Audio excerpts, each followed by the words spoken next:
She was the poor scholarship girl nobody wanted to sit beside. He was the rich, proud boy everyone feared. Their story started with public humiliation, but nobody knew that the same boy who rejected her in class would soon become the one person she could not forget. If you love emotional stories filled with tension, heartbreak, and deep romance, like this video right now, subscribe and comment your country or city below. We would love to hear from you. Chisholm Okafor was 19, very beautiful, and trying hard not to let her fears show. She stood beside her mother at the gate of one of the most expensive private universities in the country and felt like she had entered another world. Everything around her looked too polished, too bright, too expensive. The buildings were grand. The cars parked near the entrance looked like they belonged to politicians and billionaires. Even the students looked different. Their clothes were sharper. Their voices were more confident. Their laughter sounded like the kind that came from people who had never had to count money before spending it. Beside her, Grace adjusted the strap of her handbag and smiled at her daughter. Mama, you really don't need to follow me inside. I can manage. Manage what? Your first day in this kind of school? I'm not a little girl anymore, Mama. I know, but you're still my daughter. I know you mean well. Then let me mean well in peace. Chisholm smiled a little, though her stomach was tight with nerves. You'll be late for work. I know. I only wanted to see you enter first. A mother does not stop being a mother because the child says she is grown. Grace looked toward the grand buildings and sighed with tired hope. After this, I have to go and meet my employer. She said they have arranged a place for us to stay in their house, so I need to go and settle everything before evening. A place for us? Yes, staff quarters. It will help us save rent for now. It is a blessing. Staff quarters? I know it is not perfect, but it is help, and right now help is a blessing. Chisholm wanted to feel happy immediately, but the word staff quarters sat strangely in her chest. Still, she did not complain. Her mother had worked too hard to bring her this far. It's good, Mama. Thank you. Grace touched her cheek softly. I know everything is new, moving to a new town and all, but it is a fresh start. Just breathe. You will be fine. Chisholm nodded and forced a small smile. I know, Mama. But inside she did not feel fine at all. She had always used words to understand life. When things hurt, she named the pain in her mind. When people confused her, she tried to describe them quietly to herself until they made sense. It was how she survived. It was how she had survived the years after her father died. Her mother was hope wrapped in tiredness. This school was beautiful without kindness. The students were money, perfume, and distance. She kept those thoughts to herself. She did not want to stress her mother. Grace had already carried too much since Chisholm lost her father years ago. She had gone without comfort, without rest, without complaint, just to make sure her daughter had food, books, and school. Grace squeezed her hand one last time. Be yourself. Chisholm looked toward the shining buildings again. That, she thought, might be the problem. Call me if you need anything. I will. Go well, my daughter. You too, Mama. Grace stayed until Chisholm entered the main building, then left to make arrangements for the new accommodation her employer had offered. When Chisholm entered the classroom, conversation dropped. Not fully. Just enough for her to know people were looking at her. The lecturer, a middle-aged man with a calm face and sharp eyes, looked up from the front. You must be the new transfer student. Yes, sir. Chisholm Okafor? Yes, sir. He nodded and looked around the room. For a second, she thought he might ask someone to shift. Instead, he pointed to the back row. There is a free seat there, beside Chidi Eze. What? The class reacted immediately.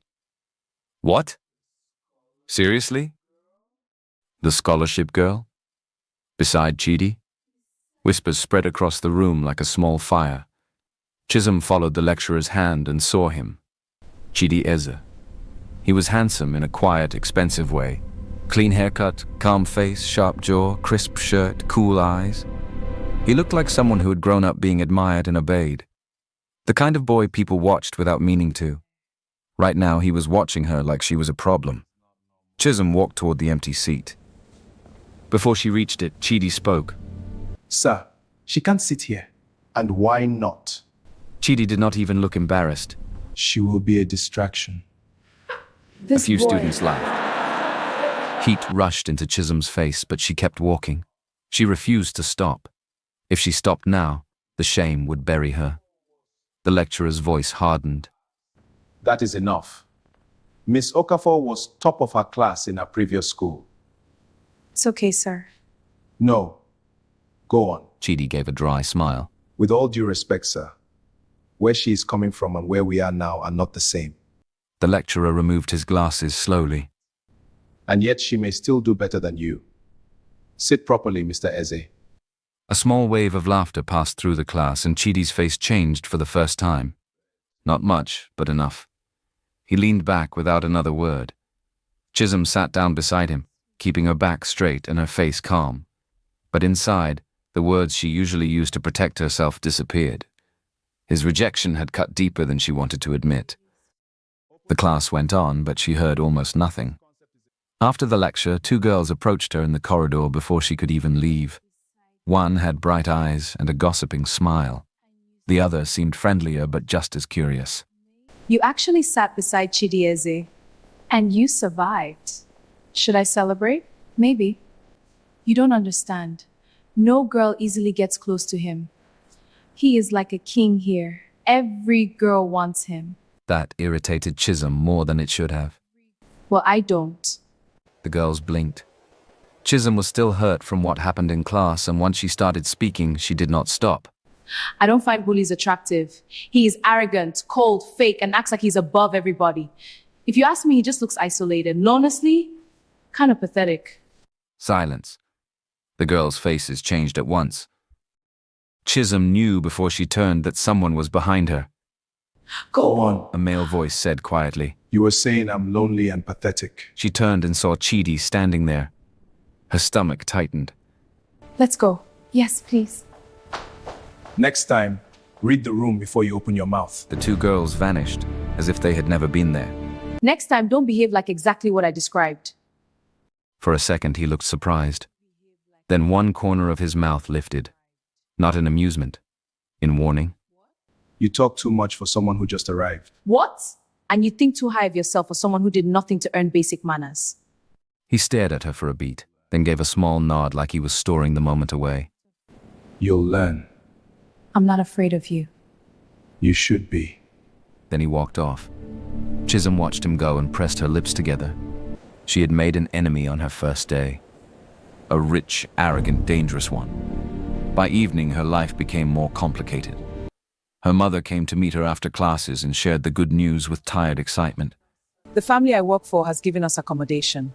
We'll stay in the staff quarters inside their compound. It will help us save money. It is good, Mom. God has remembered us small. And it was good. She knew it was. But when they arrived, she almost forgot how to breathe. The house was massive. It did not look like a home. It looked like money had built itself into walls, glass, and polished floors. The compound was wide. Cars stood like decorations. Security men moved quietly at the gate. The garden looked too perfect to be real. Chisholm stared. Mama, this is not a house, it is a museum. Grace laughed, despite her tiredness. Behave yourself.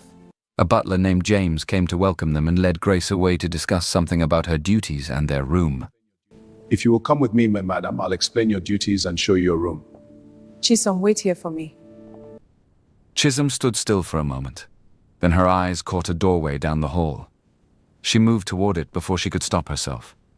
It was a library. A beautiful one. Tall shelves climbed the walls.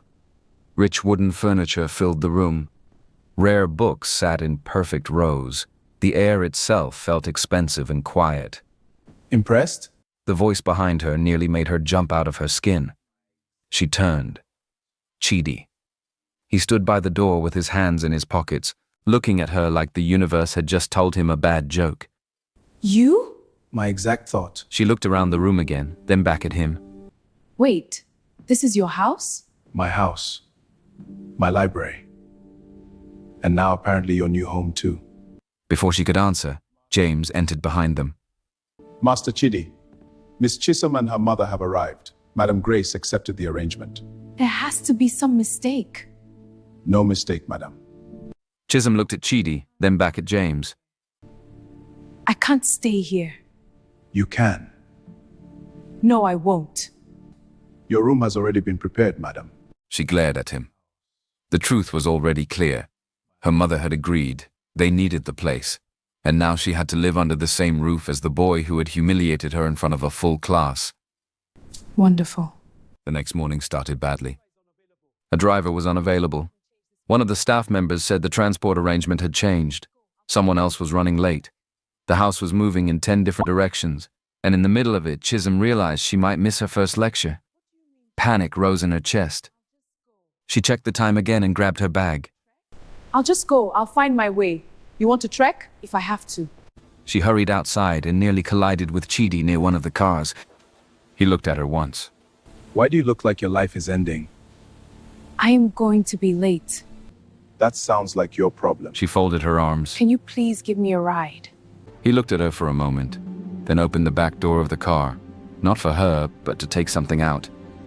No. Her face fell before she could hide it. He shut the door and added, If we arrive together, the whole school will make noise. They already talk too much. So that's all you care about? I care about avoiding drama. But something in his tone did not sound as cold as his words. Chisholm stared at him, frustrated. You are unbelievable. I hear that often. I'm not surprised. You shouldn't be. I'm leaving. That is obvious. She turned and began walking away before she said something worse. Behind her, she heard him call one of the drivers sharply and mention her name under his breath, but she did not turn back. By the time she got to literature class, she was tired, annoyed, and still angry with him. The lecturer began a discussion on a famous novel and asked the class what they thought about the ending. To Chisholm's surprise, Chidi spoke, and when he did, the whole room listened. His opinion was dark, sharp, and intelligent. The ending is not tragic because people suffered. It is tragic because the truth came too late to save anybody. By the end, everyone is stripped down to weakness. Not dramatic weakness, human weakness, disappointment, self-deception, the kind of truth people avoid until it ruins them. Very interesting. He spoke about the ending like someone who had thought deeply about disappointment, truth, and human weakness. There was nothing lazy in the way he spoke, nothing shallow. For the first time, Chisholm saw something behind the arrogance. When the lecturer asked if anyone disagreed, her hand rose before she could stop it. I disagree, sir. The room turned. Even Chidi looked at her. Chisholm explained her view carefully. She challenged his opinion without insulting him. I don't think the ending is weakness. I think it is irony. Sometimes the worst thing is not destruction. Sometimes the worst thing is surviving after becoming something ugly. That is heavier than collapse, because collapse ends something. But survival forces you to keep looking at what you became. The room stayed quiet while she spoke. When she finished, the lecturer nodded with clear approval. Very good. Both of you. Both of them? A few students exchanged looks. Nobody usually challenged Chidi openly. Nobody usually spoke back to him and kept their dignity. For a long moment, Chidi said nothing. Then he looked at her fully, not like she was a burden, not like she was a mistake forced into his space, but like he was seeing her properly for the first time. Something changed in that moment. Not peace, not friendship, but something close to interest. And for the first time since she entered that school, Chisholm felt it too. Rivalry, pride, annoyance, wounded ego. And beneath it all, the beginning of something neither of them understood yet. But this new beginning did not stay quiet for long. By the next morning, the whole school had created its own version of what happened in class. That's her. The one who begged to sit near Chidi. I heard she nearly cried when he rejected her. I heard she already likes him. By break time, some students were saying she had already confessed feelings to him. Chisholm stood in the corridor, holding her books too tightly, while two girls whispered near the staircase and looked at her with open interest. This is so stupid. She muttered. A girl stepped up beside her. She was slim, lively, and had the kind of face that always looked ready to laugh, even when she was serious. My name is Sharon Wosu. And before you ask, yes, everybody is talking. None of it is true. I know. But this place does not run on truth. It runs on the version people enjoy most. And you enjoy this too? A little. And I also know nonsense when I see it. You're strange. That is not an insult in this school. Maybe not. Come on, if they want to gossip, at least let us give them boring material. You really are strange. That was how Sharon became Chisholm's first real friend in that school. Still, friendship did not stop the gossip. If anything, it got worse. Some girls began looking at Chisholm with quiet dislike. Others watched her like she had stolen something valuable. Chisholm soon understood what was happening. They don't hate me because of me. No, they hate me because Chidieze noticed I exist. Now you're learning how this place works. It's ridiculous. It is, but ridiculous things are taken seriously here.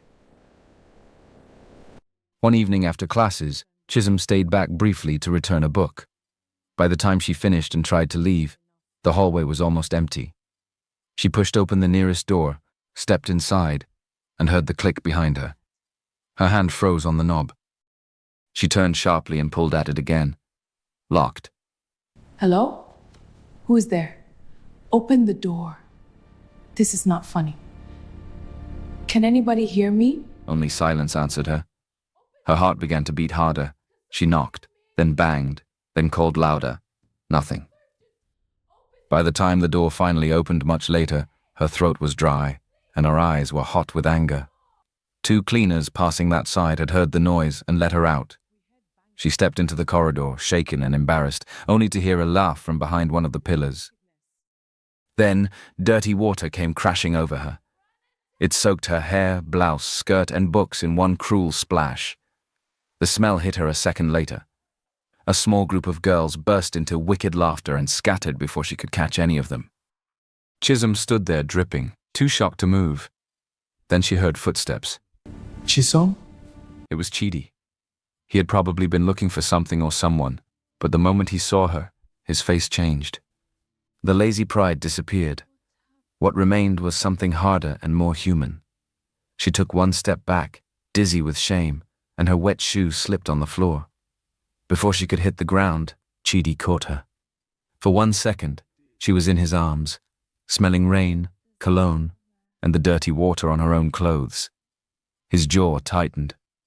Who did this? Chisholm swallowed. Does it matter? Yes.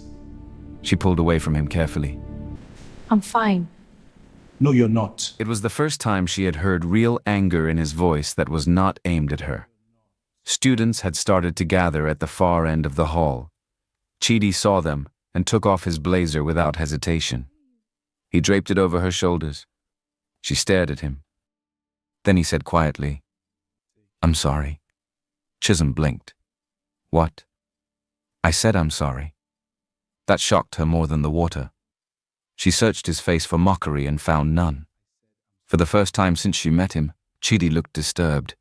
Not embarrassed for himself, disturbed for her. He guided her away before more people could crowd around. He did not say much after that, but Chisholm felt the change. Something had shifted again. After that day, the difference between her world and the world of the rich students became even clearer. Not because anyone explained it to her, because life kept showing her. The school has approved the international academic tour for selected top students. My dad already paid. I'm definitely going. It's expensive, but it's worth it. Chisholm knew her mother could never afford. Students around her complained about flight times, hotel choices, and whether Paris was more boring than last year. Chisholm laughed with Sharon about it on the surface. The flight time is annoying this year. I swear, if the hotel is the same one as last time, I'm not excited. Must be hard. Imagine suffering in 5-star hotels. You're wicked. Sharon laughed, but her eyes softened. You wanted to go? Who wouldn't? I just don't have the kind of money that travels for fun. Don't pity me. I wasn't pitying you. I was judging the universe. That evening, she went downstairs to the back kitchen to look for bread, and found Chidi already there in a plain t-shirt, opening the fridge like he owned the country. She stopped. Do rich people not have people to do this for them? Do scholarship students not know how to greet? Good evening, Your Majesty. Better. She looked at the food on the counter. You are really making food yourself. I'm capable of survival. That's shocking. What do you want? Bread. You came all the way here for bread? Yes. Some of us don't eat imported air and pride. His mouth twitched. Then she noticed a brochure on the counter for the school tour. You're not going. I've gone too many times. Too many times? He leaned back. When you've seen the same fancy buildings, eaten the same expensive food, and listened to the same fake educational speeches every year, it gets boring. She stared at him. That is the most spoiled thing I've ever heard. It's also true. She shook her head, half annoyed, half amused. Wow. He looked at her properly. You wanted to go. Maybe. But wanting and affording are different things. For a moment, he said nothing. Then he handed her the bread. Take it and go before your speech about class struggle starts. You are very annoying. And yet you keep talking to me. Good night, Chidi. She left the kitchen smiling before she could stop herself. Heavy rain fell 2 nights later. The kind that made the whole house sound full of water and memory. Most of the staff had gone home earlier and could not make it back through the flooded roads. By evening, the house was short on hands and dinner became a small problem. Grace was helping somewhere else. James, the butler, was trying to keep things in order, and Chisholm found herself dragged into the kitchen again. James looked relieved when he saw her. Miss Chisholm, thank God. We need something simple for dinner. Why me? You can cook, can't you? A little. Good. Then tonight, a little is enough. Before she could protest, Chidi walked in, took one look at the confusion and said, Forget cooking. I'll sort dinner. Chisholm folded her arms. Of course. Rich people always solve things with money. And poor people always complain about the solution. An hour later, dinner arrived from one of the few places still open in the rain. They ended up eating in the kitchen because it was easier. The meal was simple, but the moment stayed with her. They argued over the food, over how he spent money too easily, over whether fries belonged beside rice, over whether he had any useful life skills apart from looking expensive. This food is too expensive for something this ordinary. You complain even while chewing. And you judge money too emotionally. Fries beside rice is a crime. Fries belong anywhere they want. That is the most unserious thing you've said today. And yet you're still eating. Chisholm tried not to laugh too much. Chidi tried not to look pleased when she did. It was awkward. It was funny. It was warmer than anything between them had a right to be. Later that night, the rain became heavier. The sound of it pulled something old and painful out of Chisholm. She had gone to her room, but sleep would not come. The thunder cracked through the dark, and suddenly she was no longer in that house. She was younger again, in a smaller apartment far away, her father on the floor, her mother screaming his name, her own hands shaking as she tried to call for help. Rain outside, no light, no quick help, no miracle. Her father had suffered a stroke that night. Help came too late. By the time morning came, her life had already changed. After his death, everything slowly fell apart. The job, the home, the comfort she thought would always be there. She and her mother had returned with grief, little money, and no choice but to begin again. By the time Chidi found her, she was crying quietly in one of the downstairs sitting rooms, arms folded around herself. He stopped at the door. Chisholm? She quickly wiped her face. I'm fine. He did not insult her. He did not argue. He only said, Come. Too tired to fight him, she followed. He took her to the library. The room was quiet, warm, and safe in a way the rest of the house was not. For tonight, you can think of this place as yours too. Why are you being nice? Don't ruin it. Chisholm sat down slowly. He did not force questions out of her. He only stayed. After some minutes, she spoke anyway. My father died in a storm. He had a stroke that night. I was there. My mother was screaming his name and I was trying to call for help. But help came too late. By morning, everything had changed. After that, my mother carried everything. She carried grief, money problems, survival. Chidi listened. Truly listened. When she finished, he walked to a cabinet and brought out a chessboard. She blinked at him. Seriously? He set it down. You need distraction. I need sleep. And yet here you are. You are very annoying. You've mentioned that. That was how they spent the rest of the night. Talking a little, falling silent a little, learning chess in between grief and thunder. That one is the bishop. Why does it move like that? Because life is unfair. You say that like you enjoy it. I enjoy winning. I noticed. Move your pawn. You're bossy. And you're still playing. Chisholm did not know when comfort had started growing between them, but by morning, it was there. And that was when Serena Balogan arrived. Serena was beautiful in a polished, careful way. Her hair, clothes, voice, and smile all looked expensive. She carried herself like someone raised to enter powerful rooms and expect respect.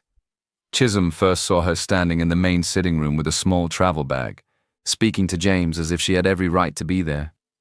Then Chidi came downstairs, saw her, and stopped. What are you doing here? Serena smiled as his irritation amused her. Nice to see you too. Chisholm would have walked away, but the next sentence stopped her. Our parents thought it was time we got used to each other again. Since everyone still considers me your future wife. The room went quiet. Chidi's face hardened. Nobody asked me. Serena gave a soft laugh. Since when has that mattered in families like ours? You should have called first. Then her eyes moved to Chisholm. She took her time looking her up and down. And who is this? Oh. Before Chidi could answer, Serena's mouth curved in a cruel smile. Let me guess. The poor girl. Chisholm went still. Serena stepped closer, lowering her voice just enough to make the insult feel personal. You should be careful not to confuse kindness with belonging. Houses like this are full of people who pass through. Staff. Guests. Mistakes. That's enough, Serena. Chisholm's face burned, but she said nothing.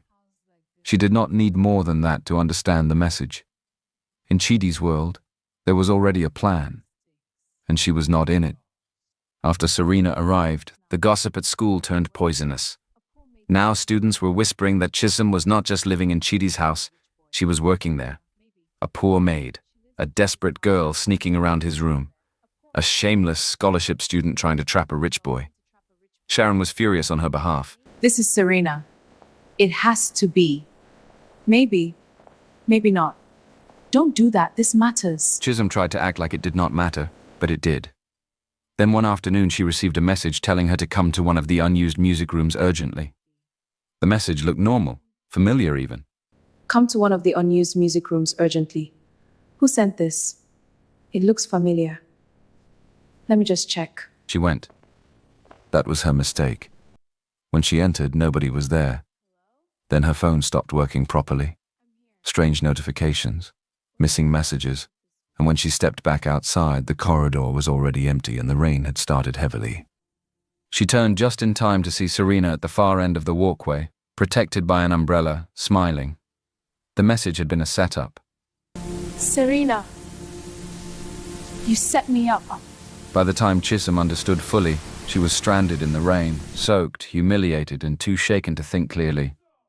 Then a voice called her name. Chisholm! Chidi. He ran toward her without caring that the rain was drenching him too. When he got close enough, he looked from her face to the dead phone in her hand and then toward the direction Serena had gone. His expression changed. Did she do this? Chisholm tried to answer, but her throat tightened. Chidi pulled off his jacket and wrapped it around her shoulders.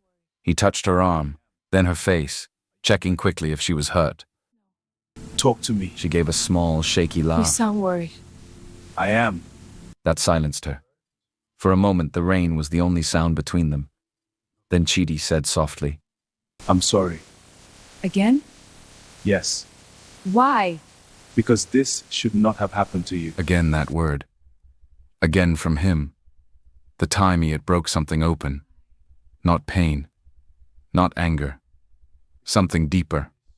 Chisholm looked up at him. At the boy who had first wounded her pride. Then slowly became the person who kept finding her at her worst moments. And before either of them could retreat into sarcasm, the distance between them disappeared. The kiss was not sudden or wild. It was quiet, trembling, real. It felt like all the unspoken things between them had finally found one simple place to go. When they pulled apart, both of them were breathing like they had crossed a line they could never fully uncross. We shouldn't have. I know. Do you? Yes. After that, nothing was exactly named. But everything changed. They were not openly together. They did not sit down and announce anything, but they kept finding each other. In the kitchen, in the library, in quiet corners of the house. At school, their teasing became softer around the edges. You're impossible. And yet you keep proving up. That is not what's happening. Then explain it. At home, their silence became easier. They still argued, still irritated each other, still threw pride around as it could protect them, but now there was warmth under it. You're not listening halfway, are you? No. That's new. Maybe you're worth listening to. That was almost nice. Don't get used to it. Too late. Their literature lecturer, Mr. Lawson, soon paired them together for a major essay. For the major essay, I'm pairing the two brightest stubborn heads in the room, Miss Okafor and Mr. Eze. Enemies to study partners? This school will not survive. Please be serious. Very. Working together only made things worse in the best way. Chisholm noticed that Chidi listened when she spoke, not politely, not halfway, fully. Chidi noticed that around her, he no longer felt the need to act bored or distant all the time. Their private jokes started growing. Their old lines returned in new ways. You are annoying. And yet you came. People around them began whispering again. This time, Sharon only shook her head and said, You two look like enemies who are secretly married. Sharon. What? I only said what everybody can see. Nobody can see anything. That's because you're blind. Chidi said nothing. But the look he gave her after that stayed with her long after everyone else had gone. She talks too much. So do you. And yet you keep listening. That same night, they found themselves in the library again. It had become their place without either of them saying so. The room was quiet. The house had gone still. A soft lamp burned near the shelf behind them. Chisom sat on one side of the table, pretending to read. Chidi sat opposite her, pretending to do the same. Neither of them was reading. After a while, Chisom looked up and caught him already looking at her. What? You talk too much. And yet you keep listening. That's true. That made him smile too, faintly. The silence between them changed. It grew warmer, slower, the kind that made her heart beat louder. He stood first. She stood too. They moved closer without planning to. For a moment, they only stared at each other. Why are you looking at me like that? I don't know. That's not helpful. I'm not trying to be helpful. Chidi lifted one hand and touched a loose strand of hair near her face. Chisholm stopped breathing. He leaned in. Then a voice cut through the room like a whip. What is going on here? They turned sharply. At the door stood Chidi's parents. Chief Richard Ez was tall, severe, and dressed in expensive evening clothes. Mrs. Patricia Ez stood beside him, elegant and cold, her face full of disgust. They looked like they had walked in on something filthy, not tender. What is going on here? Mrs. Patricia's eyes went straight to Chisholm. So it is true. In my house?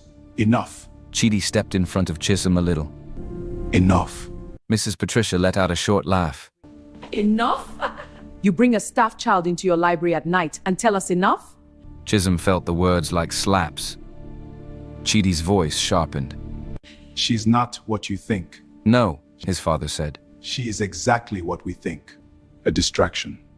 A mistake. A girl who has forgotten where she belongs. That was the real problem. Not the almost kiss, not the library. Chisholm's background. Chidi shocked them both by saying it plainly. I care about her. I'm not ashamed of that. For 1 second, everyone went quiet. Then Miss Patricia's face changed completely. You should be. Chief Richard stepped forward. Do you understand what family you come from? What your name carries? The doors that open for you? The privileges tied to obedience? Chidi did not look shaken by that. But then his father lowered his voice. We can fix this quietly. Or we can let this girl and her mother learn what power really means. Chidi's face changed at last. Chief Richard continued, calm and cruel. Scholarship students are easy to remove. One bad report, one scandal, one disciplinary issue, one broken opportunity. Do you think her future is beyond reach? No. Chisholm did not hear every word after that, but she heard enough. Enough to understand that she had become dangerous to the image of the family. Enough to understand that Chidi's silence beside her was no longer pride. It was fear. The next day, Chidi came to find her in the small sitting room near the back stairs. He looked tired, too calm. That frightened her more than anger would have. What happened? What did they say? He did not sit. You and your mother have to leave. The room spun for a second. What? My parents ended the arrangement. They fired your mother. Because of us? He looked away. Chisholm moved closer. Chidi, talk to me. Chidi, talk to me. This went too far. What are you saying? I'm saying I was careless. She stared at him. No. No.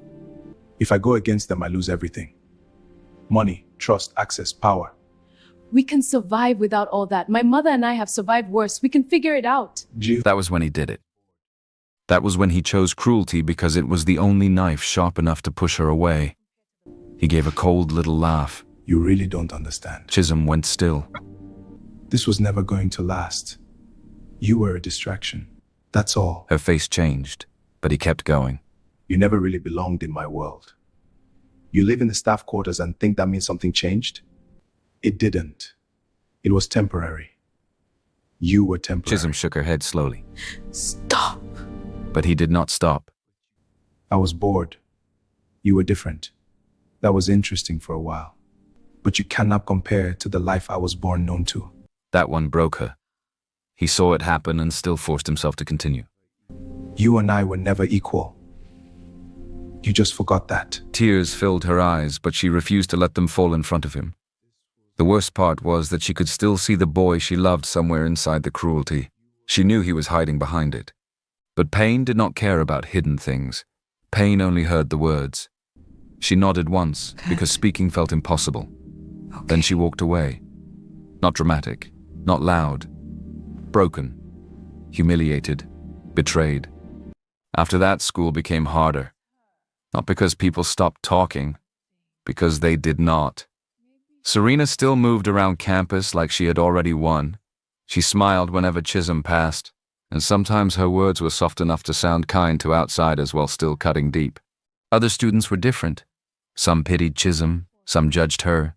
Some watched her the way people watched an accident after it was already over. Chisholm stopped trying to explain anything. Instead, she wrote. She poured everything into words because words had never failed her the way people did. Their literature lecturer, Mr. Lawson, praised the joint essay she and Chidi had written before everything collapsed. When it was time to present part of it to the class, Chisholm stood at the front and read in a steady voice. Some stories begin with conflict, soften into curiosity, and end in pain. Some people meet as enemies and leave as wounds. Not every love story fails because love is absent. Some fail because fear is stronger. The room was quiet when she finished. Even the students who enjoyed gossip could not laugh. That was excellent. Wow. Thank you. Soon after, something unexpected happened. A respected publishing house called Whitestone Press contacted Chisholm. Hello, is this Chisom Okafor? Yes, speaking. My name is Mrs. Binta Cole. I'm a senior editor at Whitestone Press. We've been reading your work. We would like to offer you a long-term contract. Chisholm thought she had heard wrong. The financial terms were shocking, too generous, almost unbelievable. And there was more. I'm sorry. Did you say long term? Yes, the financial terms will be sent to you formally. There is also an anonymous sponsor. Someone has quietly supported your writing and believes deeply in your future. Who? I'm afraid I cannot tell you that. Chisholm sat on her bed after that call, confused and grateful and unsettled all at once. She did not know who would do such a thing. She did not know that at that same moment, in another part of the city, Chidi was sitting in an office telling Whitestone's legal advisor one thing only. She must never know it's me. Are you sure? Yes, just make sure she gets everything. By then, we finally saw Chidi clearly from the other side. He had not moved on. He was not relieved. He looked like a man punishing himself every day. He funded Chisholm's literary future from a distance because it was the only way he knew how to love her without putting a target on her back again. He believed staying away was protection, even if it felt like losing air. At home, his parents pushed harder. Serena's family was brought closer. Plans for a major family gala began. It would also serve as a public engagement announcement. Serena noticed enough to grow suspicious. One evening, she found Chidi staring too long at a newspaper mention of Chisholm's rising writing career. You still love her. You don't even know how obvious you are. Chidi did not answer. Fine. That's answer enough. Serena's face hardened. She had no intention of losing the life she believed belonged to her. Not long after that, Chisholm earned an interview opportunity for a prestigious writing and academic program abroad. It was life-changing. I heard. That is a serious opportunity. Yes, sir. You earned it. Don't let fear touch this one. I won't, sir. Good. Grace cried when the email came. Sharon screamed and nearly fell off a chair. Even Mr. Lawson looked proud in that quiet teacher way. But the night before the interview, Chisholm disappeared. She had been on her way home when men intercepted her and forced her into a car. She was frightened, confused, and powerless. They took her far enough to delay her, rough enough to scare her, but their instruction was simple: keep her away. When Chidi heard she was missing, he knew immediately that something was wrong. He started asking questions, following calls, pulling at threads only people like him could pull. Chisholm was later found injured by the roadside and taken to a small clinic. The doctor on duty, Dr. Seyi Afolabi, treated her and told her a stranger had brought her in. A stranger brought you in, made sure you were safe, then left before you woke. She panicked the moment she checked the time. My interview. Breathe first. I missed it. No. Someone already contacted them. Your writing samples were sent. They moved it to tomorrow. Chisholm stared at him. Who? He shook his head. I don't know. But we knew. Again, Chidi had reached into her life without letting her see his hand. Soon after that, he vanished from her world completely. When the term ended, he was gone from school, gone from public life, gone from everything Chisholm could reach.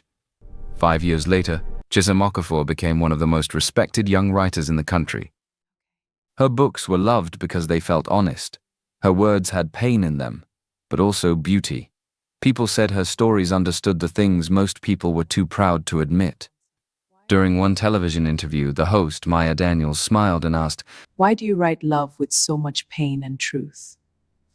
Because once I loved someone who changed the way I understood both. It was enough to make the audience sigh. Not enough to tell the whole truth.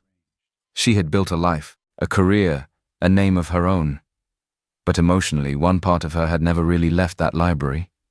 Eventually, success gave her something she had wanted for years: the courage to ask for one thing. There's one thing I want. I want to meet the anonymous sponsor.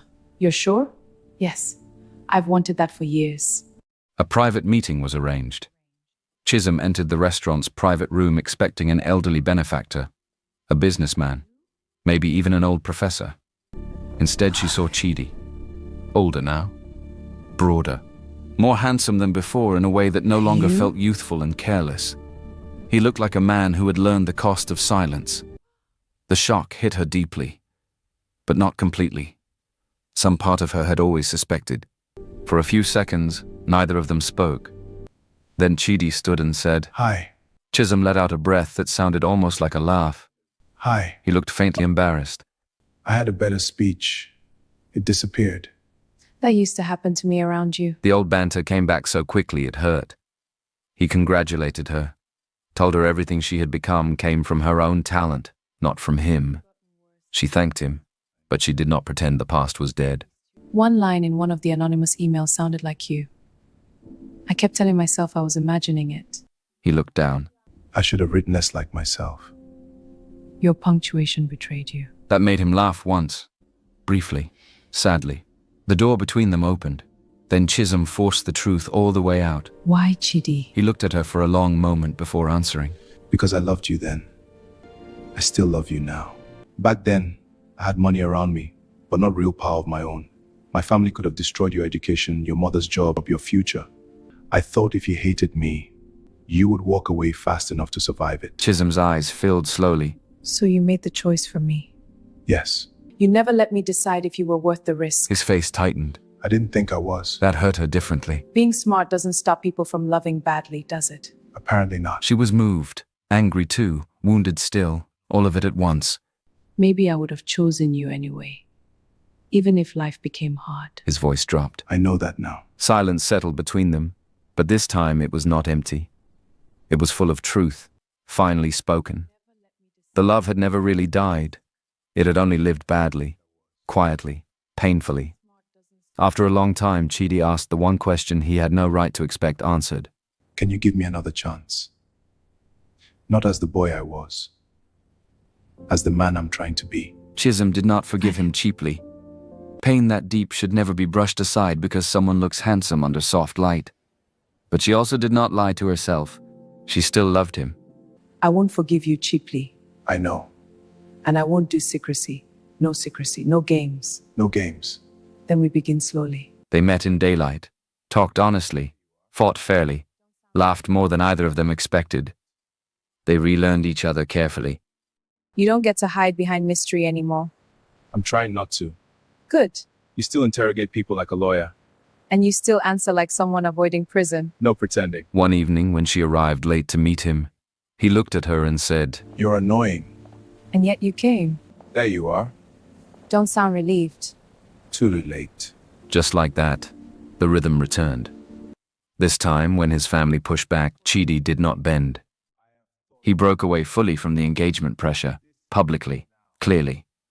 He stood beside Chisholm in the open, not behind money, not behind silence, not behind a sacrifice nobody asked for. Their wedding was not the biggest society event in the city. It was better. It was warm.